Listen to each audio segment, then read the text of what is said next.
Assalamualaikum warahmatullahi wabarakatuh. Halo semuanya. Perkenalkan, nama saya Naura Wahyuni. Saya dari Prodi Komputerisasi Akuntansi di STIMIK IKMI Cirebon. Di sini saya akan melanjutkan praktikum pertama saya yang kemarin, yaitu dari mata kuliah Sistem Operasi Jaringan Dasar. Nah, lanjutannya yaitu kita kali ini akan membahas tentang variabel sel. Variabel sel digunakan untuk menyimpan data di Linux. Data ini digunakan oleh sel itu sendiri serta oleh program dan pengguna. Fokus bagian ini kita akan mempelajari cara menampilkan nilai variabel sel. Langsung aja ke langkah yang pertama, yaitu perintah echo dapat digunakan untuk mencetak teks dan nilai variabel. Dan untuk menunjukkan bagaimana lingkungan sel memperluas karakter, maka kita akan ketik perintah echo hello student. Echo hello student. Nah, maka akan menampilkan teks literar, yaitu outputnya itu hello student. Langkah yang kedua, variabel lingkungan tersedia di seluruh sistem. Sistem secara otomatis memuat ulang variabel lingkungan ketika sel baru dibuka. Maka kita akan masukkan perintah echo dolar, hurufnya besar semua, yaitu his size.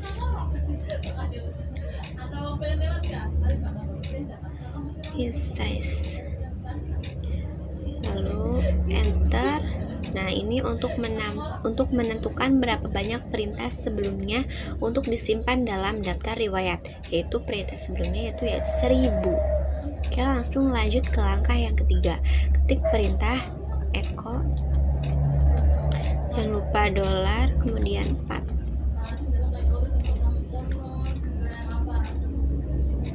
Nah, enter untuk menampilkan nilai variabel 4. Variabel 4 ditampilkan dengan menempatkan dolar dulu ini, ya, karakter di depan nama variabel. Kemudian variabel ini digunakan untuk mencari lokasi perintah. Nah, kita berada di lokasi ini, SR local spin. Kemudian langkah yang keempat yaitu gunakan perintah which date untuk menentukan apakah ada file yang dapat dieksekusi. Dalam hal ini bernama tanggal yang terletak di dalam direktori yang tercantum dalam path nilai. Perintah which menggunakan variabel path untuk menentukan lokasi perintah date.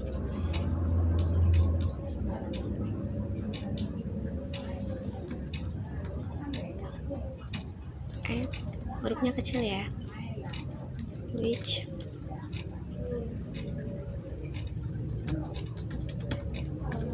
Nah, seperti ini. Kemudian pembahasan selanjutnya yaitu mengenai jenis perintah. Pada bagian ini kita akan belajar tentang 4 jenis perintah yang digunakan di Linux, memahami dari mana perintah ini berasal dan bagaimana perbedaannya memungkinkan administrator untuk mengelola sistem secara lebih efektif. Langsung ke langkah yang pertama, yaitu salah satu cara untuk mempelajari lebih lanjut tentang suatu perintah adalah dengan melihat dari mana asalnya. Perintah tipe dapat digunakan untuk menentukan informasi tentang jenis perintah. Maka masukkan tipe komen.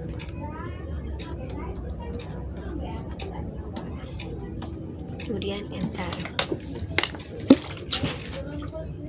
Langkah yang kedua, kita akan masukkan perintah which ls. Enter untuk mencoba menemukan file bernama ls yang dapat dieksekusi, dan perintah which untuk menampilkan path lengkap ke perintah ls. Kemudian langkah yang ketiga, untuk menentukan alias apa yang disetel pada sel saat ini, gunakan perintah alias. Alias dapat digunakan untuk memetakan perintah yang lebih panjang ke urutan kunci yang lebih pendek. Ketika sel melihat alias sedang dieksekusi, itu menggantikan urutan yang lebih panjang sebelum melanjutkan untuk menginterpretasikan perintah. Kemudian langkah yang keempat, jenis perintah terakhir ini adalah program yang dapat dieksekusi. Perintah-perintah ini memanggil program yang diinstal pada sistem yang melakukan tugas-tugas tertentu, yaitu perintahnya tipe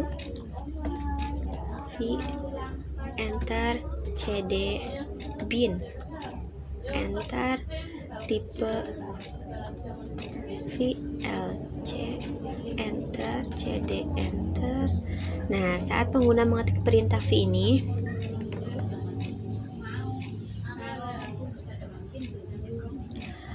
maka sel menggunakan path file untuk mencari dan menjalankan program. Kemudian pembahasan selanjutnya yaitu mengenai mengutip. Ada 3 jenis tanda kutip yang digunakan oleh sel bash. Yang pertama yaitu tanda kutip yang pertama tanda kutip tunggal ya seperti ini. Kemudian tanda kutip ganda seperti ini. Nih. Kemudian tanda kutip kembali nih seperti ini. Tanda kutip kembali. Kutipan ini memiliki fitur khusus di sel bash seperti yang dijelaskan di bawah ini, yaitu kutipan tunggal. Yang pertama, kutip tunggal ini ya, untuk melindungi string urutan karakter agar tidak diubah oleh sel, sehingga string dapat ditafsirkan oleh perintah sebagai parameter untuk memengaruhi cara perintah dijalankan. Kemudian tanda kutip ganda seperti ini menghentikan perluasan karakter glob seperti tanda kutip bintang, tanda kutip tanda tanya, tanda kurung siku. Kemudian tanda kutip kembali yaitu ini menyebabkan substitusi perintah yang memungkinkan perintah dieksekusi dalam baris perintah lain. Langsung aja ke langkah yang pertama. Kita jalankan perintah echo today is dead menggunakan tanda kutip kembali. Enter. Nah, yang menggunakan ini ditemukan di bawah karakter tilde. Oke, jadi tanda kutip kembali ini ditemukan di bawah karakter tilde pada keyboard Anda. Silakan dicek keyboardnya apakah ada tanda kutip kembali. Kemudian, nah perintah ini itu untuk menjalankan perintah date dalam baris perintah echo tanggalnya. Dan langkah yang kedua, kita juga bisa menempatkan dolar ini sebelum perintah dan setelah perintah untuk menyelesaikan substitusi perintah. Contohnya yaitu echo today is. Nah, ini ya. Kemudian dalam kurung date. Lalu enter. Nah, seperti ini. Hasilnya sama aja karena menghasilkan tanggal. Kemudian langkah yang ketiga, jika kita ingin tanda kutip belakang digunakan untuk menjalankan perintah, tempatkan tanda kutip tunggal di sekitarnya. Misal yaitu echo this is the comment. Tanda kutip tunggal salah. Kemudian tanda kutip kembali dan date. Nah, seperti ini lalu enter.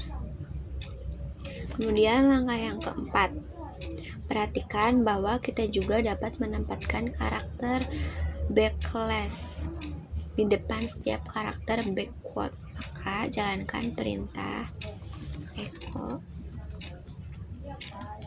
this is comment. Nah, ini ya salah, backslash tanda kutip kembali date kebalik, ini dulu kemudian ini lalu enter. Nah, seperti ini.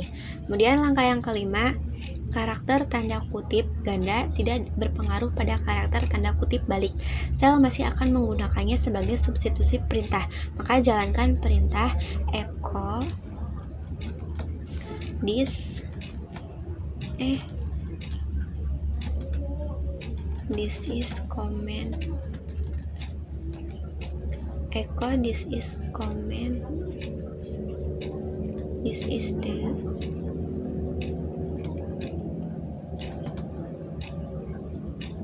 tanda kutip di ganda kembali di untuk melihat demonstrasi. Nah, seperti ini. Kemudian langkah yang keenam, karakter tanda kutip ganda akan berpengaruh pada karakter wildcard. Menonaktifkan arti khusus mereka, maka kita akan menjalankan perintah echo D, kemudian bintang, lalu enter. Kemudian echo tanda kutip ganda D besar, bintang, tanda kutip lagi, lalu enter. Nah, seperti ini. Kemudian pembahasan selanjutnya mengenai pernyataan kontrol. Biasanya Anda mengetik satu perintah dan menjalankannya saat Anda menekan enter. Basel menawarkan 3 pernyataan berbeda yang dapat digunakan untuk memisahkan beberapa perintah yang diketik bersama. Pemisah paling sederhana adalah titik koma. Menggunakan titik koma di antara beberapa perintah memungkinkan mereka dieksekusi satu demi satu, berurutan dari kiri ke kanan. Langsung aja ke langkah yang pertama, kita akan jalankan perintah echo hello. Kemudian titik koma ya. Kemudian echo Linux. Kemudian echo student. Jangan lupa tanda komanya lagi, kemudian enter. Nah, seperti ini bersama-sama dipisahkan oleh titik koma. Seperti yang kita lihat, output menunjukkan ketiga perintah dieksekusi secara berurutan. Hello, Linux, dan student. Kita langsung lanjut ke langkah yang kedua. Sekarang kita satukan 3 perintah dipisahkan oleh titik koma, di mana perintah pertama dijalankan dengan hasil gagal, yaitu kita ketik perintah false titik koma echo not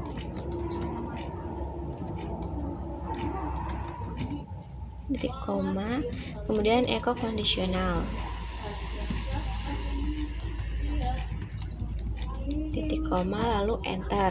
Nah, maka perintah yang pertama itu yang false itu, maka outputnya tidak ada karena kita akan membuat perintah yang pertama itu gagal, yaitu error gitu ya. Oke, langsung lanjut ke langkah yang ketiga. Selanjutnya gunakan logika dan untuk memisahkan perintah. Ini ya, dan tuh nih. Nah, ini lanjut aja langkahnya, yaitu kita ketik echo start, kemudian dan, kemudian echo going, dan lagi, kemudian echo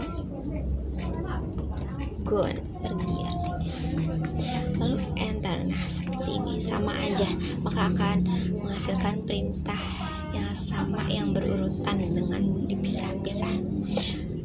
Kemudian langkah yang keempat itu gunakan logika dan dengan perintah yang gagal, yaitu masukkan perintah echo success,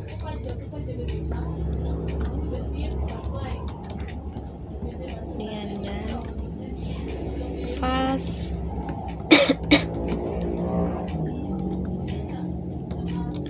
echo by, enter. Nah, maka seperti ini outputnya. Karena false ini kan tidak akan menghasilkan output karena gagal ya. Oke, langkah yang kelima, masukkan perintah false echo file or true echo nothing to see here, karakter atau. Jadi itu kita masukkan perintah false menggunakan karakter atau ini, kemudian echo file or true echo nothing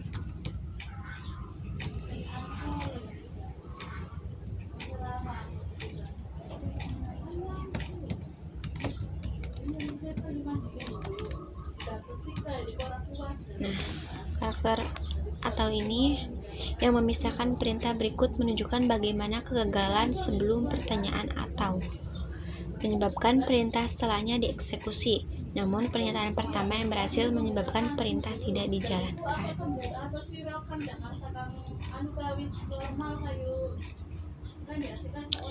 Oke, segini aja pembahasan kita kali ini. Mohon maaf jika ada yang kata-kata yang kurang berkenan. Billahi taufiq wal hidayah. Wassalamualaikum warahmatullahi wabarakatuh.